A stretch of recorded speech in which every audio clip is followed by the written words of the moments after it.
The night I was kicked out of my daughter's home, the rain was relentless, mirroring the tears I couldn't shed. At 60, I was homeless, betrayed by the very person I'd sacrificed everything for. But 3 months later, the tables turned in a way no one saw coming. I became the owner of the building they lived in and tripled their rent.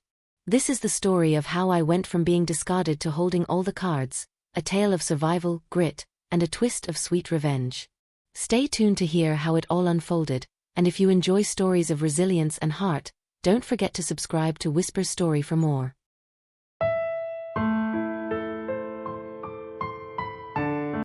The living room felt smaller than ever that night, the air thick with tension I couldn't quite place.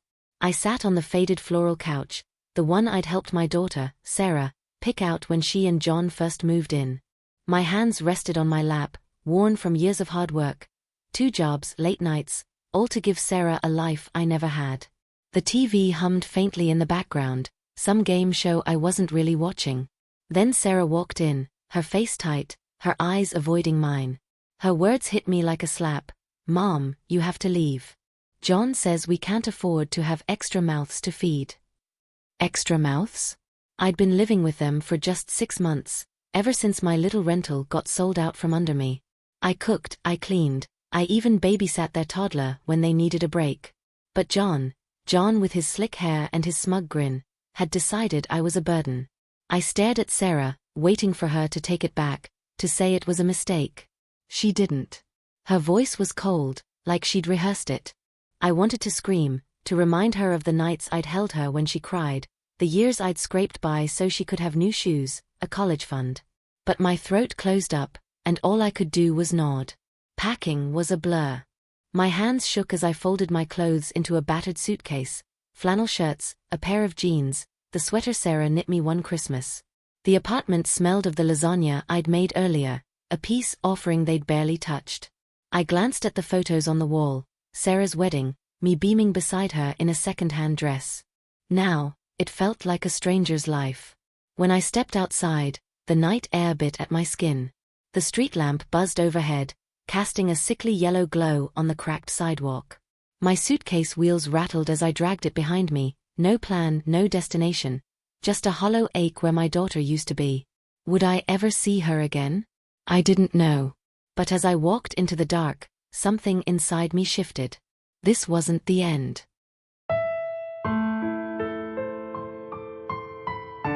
The motel room was a dump, peeling wallpaper, a flickering light bulb, and a mattress that creaked with every move. I'd been there 2 weeks, my savings shrinking faster than I could stomach.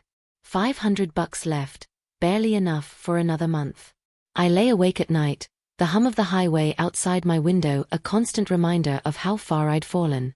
60 years old, and here I was, starting over. Days blurred into a grind. I trudged to job interviews, grocery clerk, receptionist, anything, but the managers took one look at my gray hair and smiled politely. "We'll call you," they said. They never did. I started skipping meals, stretching a loaf of bread and a jar of peanut butter as far as they'd go. My stomach growled, but my pride hurt worse. Then came Linda. I ran into her at a diner one rainy afternoon, both of us nursing coffees to stay warm.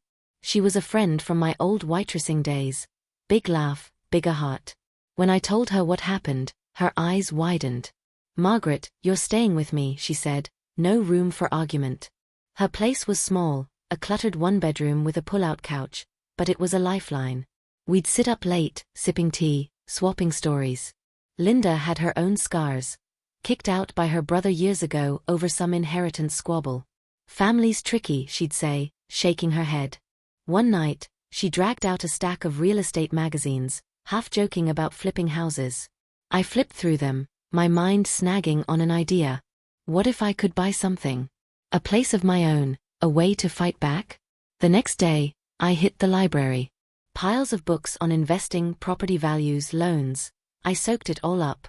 My late husband's insurance money, a modest $20,000, was tucked away in savings.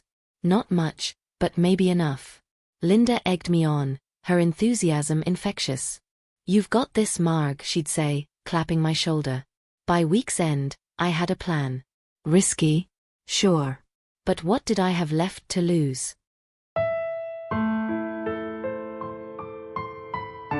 The building was a wreck: cracked windows, sagging gutters, weeds choking the yard. 4 units, 2 stories, in a neighborhood just nice enough to have potential. I stood on the sidewalk, wind tugging at my coat, picturing it fixed up: fresh paint, new floors, families moving in. The price tag was steep, $150,000, but with my savings and a loan, I could swing it. Barely. The realtor was skeptical, eyeing my thrift store jacket. "You sure about this?" he asked. I nodded, signing papers with a hand that didn't shake anymore. Then the hitch: another buyer swooped in, cash offer, ready to close. My heart sank. I was so close, too close, to lose it now. That night, a letter arrived at Linda's, no return address.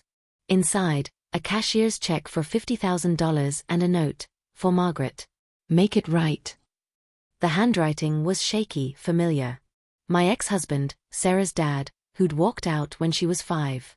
I hadn't seen him in decades, heard he'd hit rock bottom. Why now? I didn't care. I cashed it, sealed the deal, and the building was mine. Renovations were chaos. I hired a contractor, a gruff guy named Pete, who worked fast.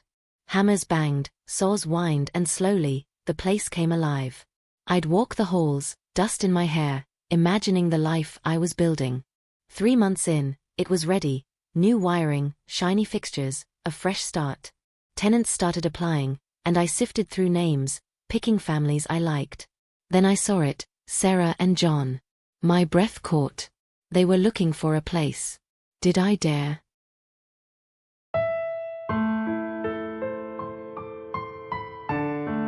Their application landed on my desk like a gift wrapped in thorns. Sarah's neat handwriting, John's scrawled signature.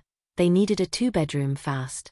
Their landlord was selling, and they were desperate.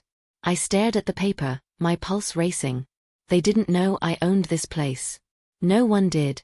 I'd used a management company to keep my name off the lease. I approved them. Why? Maybe curiosity, maybe something darker. They moved in a week later, boxes piled high, their little girl skipping down the hall. I watched from across the street, hidden by a tree, as John lugged a couch, grumbling. Sarah looked tired, her shoulders slumped. Part of me ached for her. Part of me didn't. For weeks, I stayed quiet, collecting rent through the manager, letting them settle.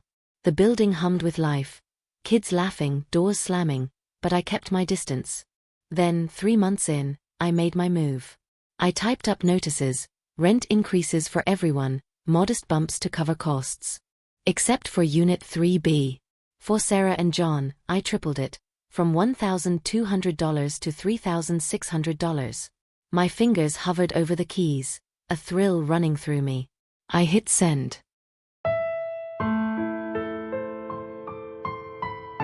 The fallout was instant.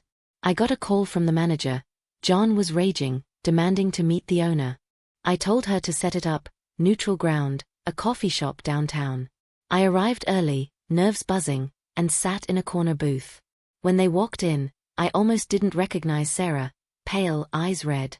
John stormed ahead, fists clenched. I stood as they reached the table. "Hello, Sarah," I said, my voice steady. Her jaw dropped. John froze, then sneered. "You?" He spat. "This is some sick joke." I didn't flinch. I laid it out: how they'd tossed me out, how I'd clawed my way back, how I now held the keys to their home. Sarah's face crumpled, tears spilling. "Mom, I'm so sorry," she whispered. John cut in, voice loud enough to turn heads. "You're a spiteful old hag." I didn't blink. "You made your choice," I said.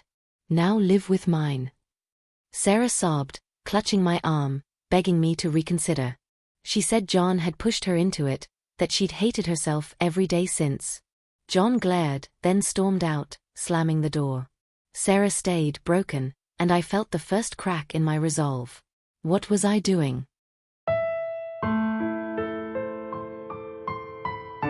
The next week was quiet, too quiet. Sarah called daily, leaving voicemails I didn't answer. "I was wrong, Mom. Please talk to me." I sat in my apartment, my own unit in the building now, staring at the phone. Linda came over, saw my face, and sighed. You're not the revenge type, Marg. Never were. She was right. The thrill had faded, leaving a bitter taste. I met Sarah at the park, neutral ground again. She looked small, fragile, sitting on a bench with her hands twisted in her lap. She spilled it all. John's control, his temper, how he'd guilt her into pushing me out. I miss you, she said, voice breaking. I hugged her, the anger melting into something softer. We talked for hours, piecing together what we'd lost. I lowered their rent, not to the original but fair, $1,500. John didn't like it, but Sarah insisted they stay. A month later they split. He moved out, and she kept the apartment. I kept building my little empire, buying another property, finding my footing.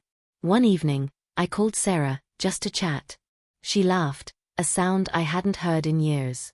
As I hung up, I smiled. I'd won, not with revenge, but with something better.